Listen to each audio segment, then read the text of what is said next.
Segundo capítulo 34, Josias abole a idolatria. O rei Josias é chamado de o último reformador, porque na verdade ele foi o último a tentar consertar o reino do sul e na verdade ele conseguiu melhorar na época dele. Mas após a sua partida, a sentença veio porque já estava determinada desde os dias de Manassés, como eu falei, que foi o último. Vamos ler 34, verso 1 diz: Tinha Josias 8 anos quando começou a reinar, e 31 anos reinou em Jerusalém.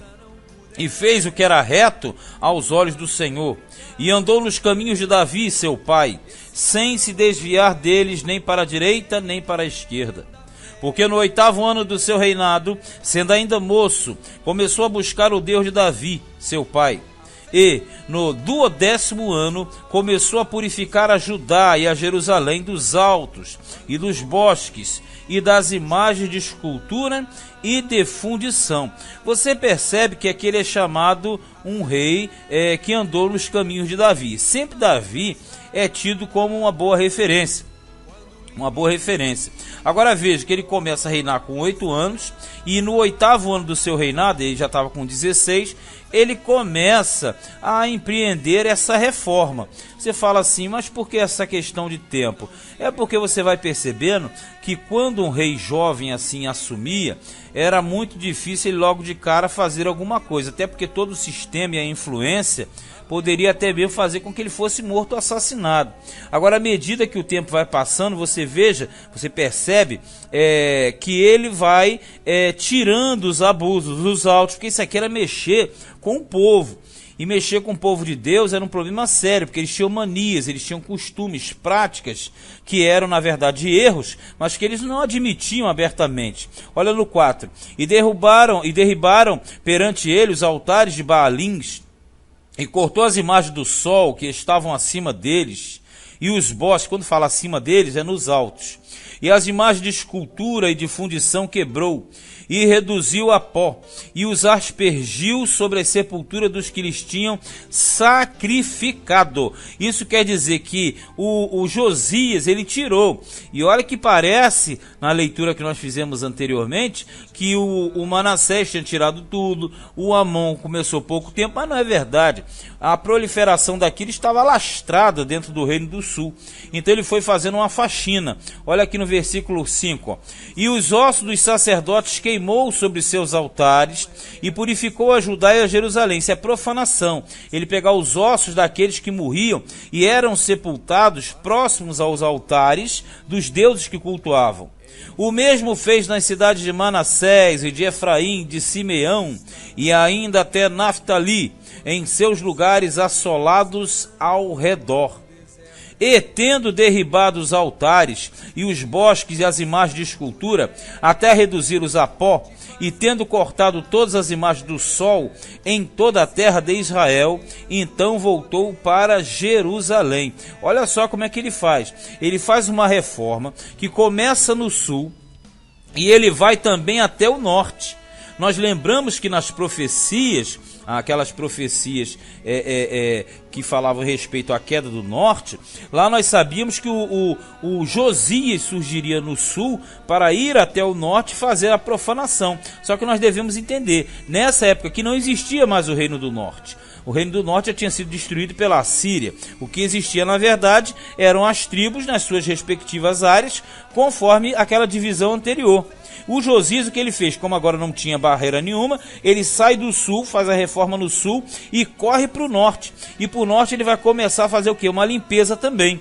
Só que aquela escritura que foi passada para o Jeroboão, que se você não lembra, foi quando o Jeroboão foi condenado pelo profeta, que o profeta foi falar com ele da idolatria dele, os bezerros de ouro, e ele tentou pegar no profeta, a mão dele secou. Aí depois o profeta orou, a mão voltou ao normal. Aquele mesmo profeta que o leão comeu ele, que o meu não matou, porque o profeta veio dizendo que era ele, Deus tinha mandado ele. Aquela história que nós já conhecemos.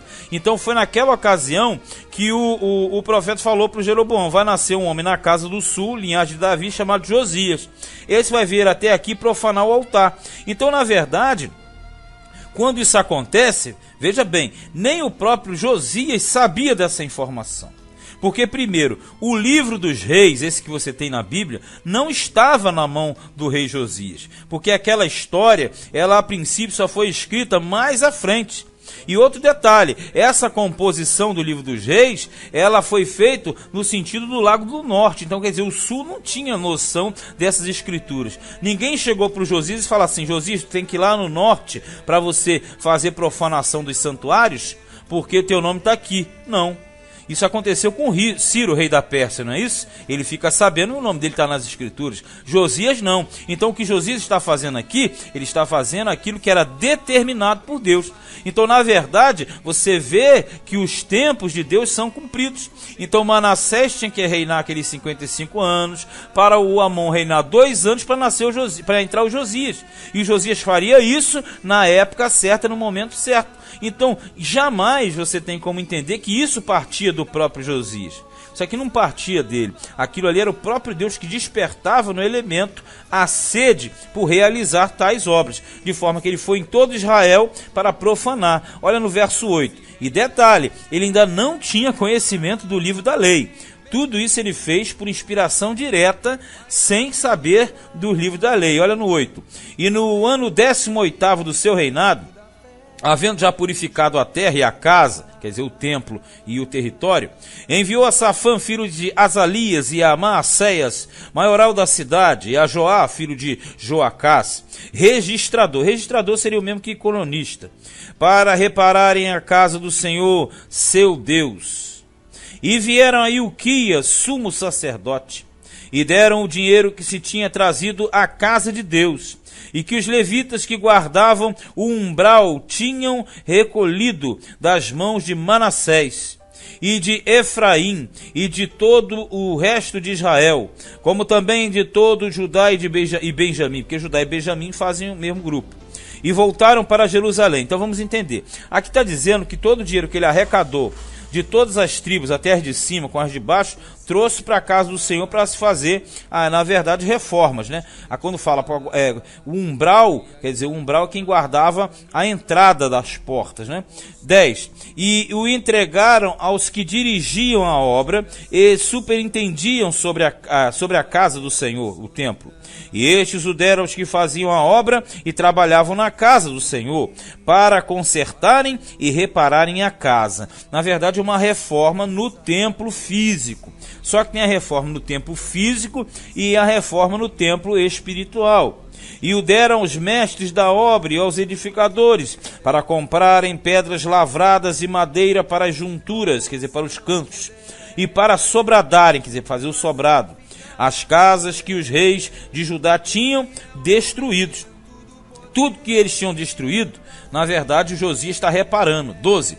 E estes homens trabalhavam fielmente na obra, e os superintendentes sobre eles eram Jaate e Obadias, levitas, dos filhos de Merari, como também Zacarias e Mesulão, dos filhos dos coatitas, para adiantarem a obra. E outros levitas, todos que eram peritos em instrumentos de música, estavam também sobre os carregadores e os inspetores de todos que trabalhavam em alguma obra. E, dentre os levitas, eram os escrivães e os oficiais e os porteiros. Então vejamos, o Josias, ele empreendeu essa reforma aqui. Tudo isso aconteceu em torno de 628 a.C. Tudo isso começou praticamente a partir desse ano. Nessa época, a Assíria dominava, só que o imperador na ocasião era Assurbanipal. E Assurbanipal, ele morreu. Então, quando morria um imperador, na verdade a questão se tornava, digamos assim, refrescante, porque até a retomada do novo imperador, tudo aquilo ali. Então, nesse período, Judá pôde desfrutar de uma liberdade desse domínio da Assíria, porque até na época de Manassés, como nós vimos atrás, os assírios estavam dominando aquela área também, né? Então, o Josias, ele iniciou essa reforma aqui, E essa forma que vai a restauração no templo, a restauração da lei e a tentativa, digamos assim, de uma reunificação com o norte, coisa que não seria. Mas por que ele tem toda essa liberdade? É o que eu falei. Como o Império Assírio ele estava num período de transição de imperador e até mesmo próximo à transição de domínio imperial, que seria a perda para a Babilônia, por isso que Josias teve facilidade e refresco para fazer tudo isso. Isso na área humana. Falando da espiritual, nós sabemos que era a mão do Todo-Poderoso facilitando tudo isso. Olha no verso 14. E, tirando eles o dinheiro que se tinha trazido à casa do Senhor, Ilquias, o sacerdote, achou o livro da lei, o livro da lei do Senhor, dada pelas mãos de Moisés. E Ilquias respondeu e disse a Safã, o escrivão: achei o livro da lei na casa do Senhor. E Ilquias deu o livro a Safã. Olha só, hein? Eles acharam o livro da lei perdido. Aí você fala, então como é que Josias faz isso? Eu falei agora há pouco. Tudo que ele estava fazendo era inspiração direta de Deus, sem conhecimento da lei. E Safã levou o livro ao rei e deu conta também ao rei, dizendo: teus servos fazem tudo quanto se lhes encomendou. E ajuntaram o dinheiro que se achou na casa do Senhor e o deram nas mãos dos superintendentes e nas mãos dos que faziam a obra. Além disso, Safã, o escrivão, fez saber ao rei, dizendo: o sacerdote Ilquias me deu um livro. Olha só, um livro. Ele não sabe nem o que é. E Safã leu nele perante o rei. Olha só, eles estão fazendo uma reforma. Você repara que a reforma ela é física, mas sem a reforma espiritual não adianta, porque o templo físico era uma coisa, mas o templo, a lei que na verdade é que preenchia essa questão do templo. Aí eles acham um livro, o cara falou: achamos um livro, e o sujeito começou a ler aquele livro como se não fosse nada. Então ele está lá, o escrivão leu, tal, perante tal, nele, tal. 19. Sucedeu, pois, que ouvindo o rei as palavras da lei, rasgou as suas vestes. O que aconteceu? Ele caiu numa profunda consciência de que todo o reino de Judá estava prestes a ser sentenciado. Então, no livro da lei é que se descobria e se descobre a vontade de Deus. Veja que o templo estava sendo reformado, mas a lei que era o ponto importante, é o coração do negócio. Ele rasgou as vestes, e o rei deu ordem a Ilquias e a Aicão, filho de Safã, e a Abidom, filho de Mica, e a Safã, o escrivão, e a Assaías, ministro do rei, dizendo: ide, consultai ao Senhor, por mim e pelos que restam em Israel e em Judá, sobre as palavras deste livro que se achou, porque grande é o furor do Senhor, que se derramou sobre nós. Porquanto nossos pais não guardaram a palavra do Senhor para fazerem conforme tudo quanto está escrito neste livro. Então, na verdade, o rei Josias, ele teve uma conscientização de que o erro era grave. Tudo estava extremamente despertando a ira de Deus. E ele sabia que isso destruiria o povo de Israel na sua totalidade. Tanto é que ele fala, né? Israel e Judá. Ele não exclui Israel, não. Ele está falando Israel e Judá. Tipo assim, aconteceu lá em cima, o negócio vai estourar aqui embaixo, não vai demorar muito. Aí é onde entra a profetisa Hulda. A profetisa Hulda ou Hulda, porque aqui é o H, que no hebraico é um re. A profetisa prediz a ruína de Jerusalém. Então Ilquias e os enviados do rei foram ter com a profetisa Hulda, mulher de Salum, filho de Tocate, filho de Harás, guarda das vestimentas. Vestimento quer dizer dos vestíbulos, do lugar de guardar o vestiário, né? E habitava ela em Jerusalém na segunda parte. E falaram-lhe naquele sentido. E ela lhes disse: assim diz o Senhor, Deus de Israel: dizei ao homem que vos enviou a mim: assim diz o Senhor, eis que trarei mal sobre este lugar e sobre os seus habitantes, a saber, todas as maldições que estão escritas no livro que se leu perante o rei de Judá, porque me deixaram e queimaram incenso perante outros deuses, para me provocarem a ira com toda a obra das suas mãos. Portanto, o meu furor se derramou sobre este lugar e não se apagará. Porém, ao rei de Judá, que vos enviou a consultar ao Senhor, assim lhe direis: assim diz o Senhor, Deus de Israel, quanto às palavras que ouviste, como o teu coração se enterneceu, e te humilhaste perante Deus, ouvindo as suas palavras contra este lugar e contra os seus habitantes. E te humilhaste perante mim, e rasgaste as tuas vestes, e choraste perante mim. Também eu te tenho ouvido, diz o Senhor. Olha, o Josias teve uma atitude diferenciada. E quando se tem uma atitude diferenciada, Deus também trabalha de forma diferenciada. Porque ele sabia muito bem que o Josias estava fazendo tudo da melhor maneira e forma que ele podia, sem conhecer a lei. Quando Josias encontra a lei e ali rasgou as vestes, ficou indignado, aquilo ali automaticamente preservou a sua integridade.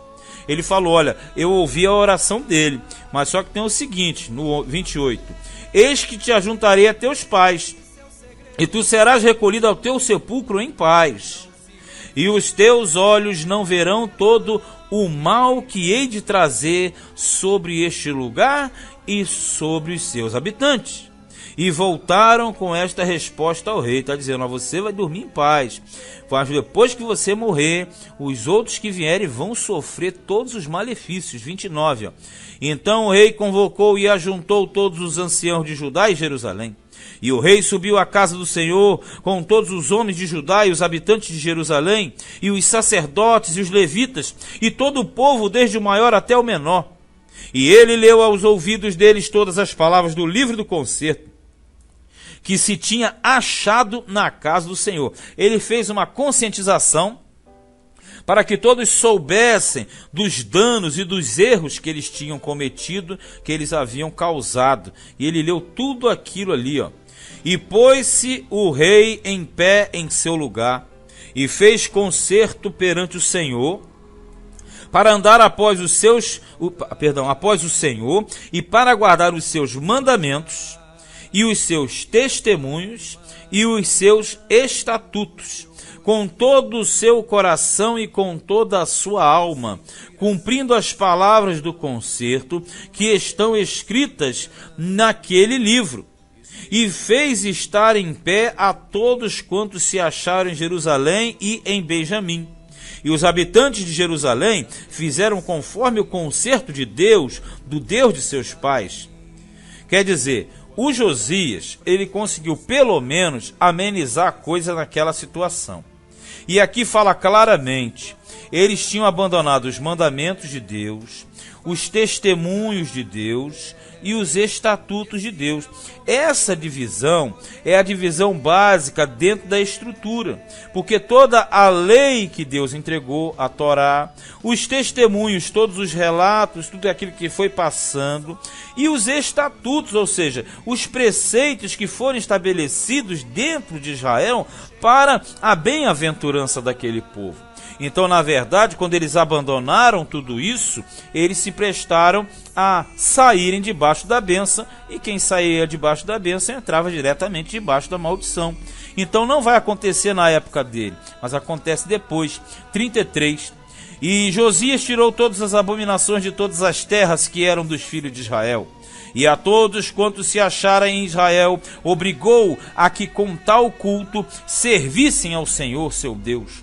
Todos os seus dias não se desviaram de após o Senhor, Deus de seus pais. Veja bem, ele implantou uma ditadura teocrática, o que na verdade era para Israel fazer em todo o tempo. Nunca Israel deveria ter sido democrático, mas os reis que foram antes liberavam e foram liberando e fazia vistas grossas, melhor dizendo, e o povo se despencou para isso. Quando Josias ele faz toda essa purificação, toda essa dedicação, sabe o que simboliza? Simboliza Cristo no milênio, porque Cristo no milênio ele vai colocar o reino dele e impor as suas normas, e todo o mundo, não é Israel não, todo mundo terá que se curvar debaixo da administração que Jesus vai exercer sobre a terra durante o milênio. Mas o Josias fez isso e prosperou, mas infelizmente ele não podia mudar o futuro de Israel, porque a sentença já tinha sido decretada pelo Senhor. Este foi o segundo livro de Crônicas, capítulo 34.